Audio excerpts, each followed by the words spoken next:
All righty, Bo. We're gonna step in the time machine for a minute. We're gonna go forward a couple of months, and we're gonna take this fictitious character who reached out to you, scheduled a call at boexting.biz.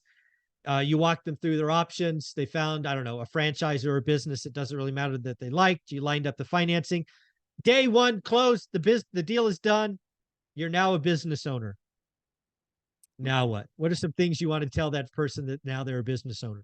Sure, sure. So, well, first of all, hopefully you set up a business entity the correct way to take the ownership structure. If it's business with real estate, it might be advantageous to having a holding company that holds the real estate and an operating company that operates the business. And then it's just a matter of what needs to get done. So, on an existing business, I'm actually helping right now on a business that was just closed with real estate.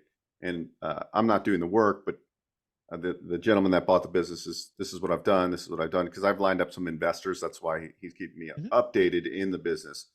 And so, point of sale transaction. So it's a restaurant. They get a lot of credit cards, right? So you have to either find a point of sale credit card processing company, setting up bank accounts. Or you can have multiple bank accounts for your restaurant and the different accessory vehicles, the income and different things. So you're going to have an operating business account. Who are you going to open the business account with? Who might be able to?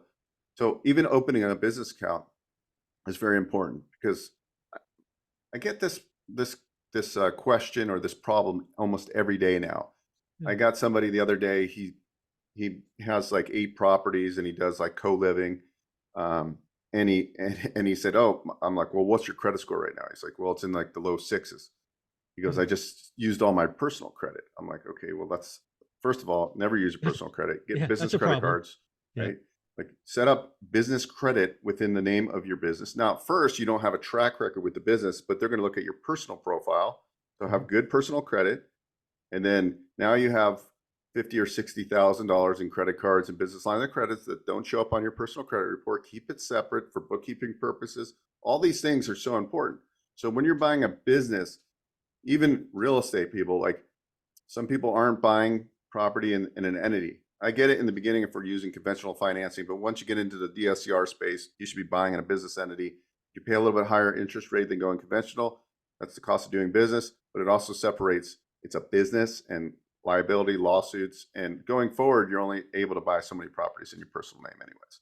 So just setting up the business entity, getting a good accountant, look really understanding if you're buying this existing business, does it have certain seasonalities? So if it's a business that's only really strong during the summer months because it's a summer-based business, then well, what happens during the winter? Well, we only have one revenue stream as far as four. So like, okay, we're gonna need to have reserves. What does that look like? How can we increase sales? So like, what can you do to increase sales? Well, we can add more food to the menu. We can start doing Grubhub and delivery for the surrounding people. We can redo our website. These are all things you have to take into consideration. I was just looking at a business here in Las Vegas. I found it on Biz by Sell. I'm like, that's interesting. And I was just starting to go through it. And it's like, does like $2 million of revenue, but the cash flows, it's like a low margin business. And I'm just trying to get the idea of like what it would be. But when you take over the business ownership, that I think way before you have to have already, figured out where you're going to open your bank account, your entity structure, because if you're getting an SBA loan, they need all your entity documents anyways. So that's really the foundation. And then it's really meeting with the seller on an existing business and watching, what do they do? How long are they going to stick with you on the training? Can you Mm. negotiate? Hey, I want you to be with me for 6 months where you'll meet with me once a week for an hour over the phone to answer any questions I have on the business. That's a forgotten thing. Well, what happens when the seller gets his $2 million from the sale of business and then goes to Costa Rica and you can't get a hold of them and you have no idea how it actually runs? So this stuff all has to be up and running. Going back to the franchise side, that's why some people that are new to business ownership might be better suited there because they're going to have corporate. They're going to have a system. It's just like if you were going out to start selling real estate, and even though I qualified through getting my master's degree, I can become a broker, not a salesperson off the bat. You still don't know how to transact real estate deals. You still need that resource. Yeah. So that's why sometimes a franchise system works better for others. Now there's certain people that can do anything and they can take things and run and get it, and they study business. Maybe they have a business background, or they worked in like, you know, as a CFO for a company, so they understand all this. But most of the average Joes don't understand this side of the world. So, you know, entity structure, operations, uh, insurance, the insurances you need on the different moving parts of the business, workman's compensation. Oh, we have 15 employees now. Like, I never had an employee. How do I deal with people? Like, there's lots of legalities having employees. So you need to understand all this. You need to have all your vendors in place. And then really what you need is a checklist. You have a Yeah. checklist in the beginning. Yeah.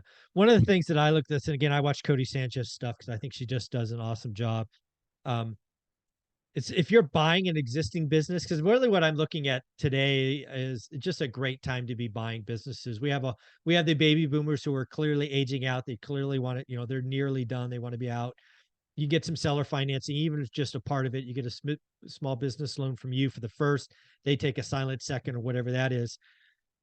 But let's be clear, a lot of them haven't been investing in the business in the last 5 to 10 years. It's been a cash, you know, they've been focused on, they've been happy where they are. I don't know how else to say it. There's a lot of opportunity for improvement, both with technology and applications, both reducing costs, increasing margins.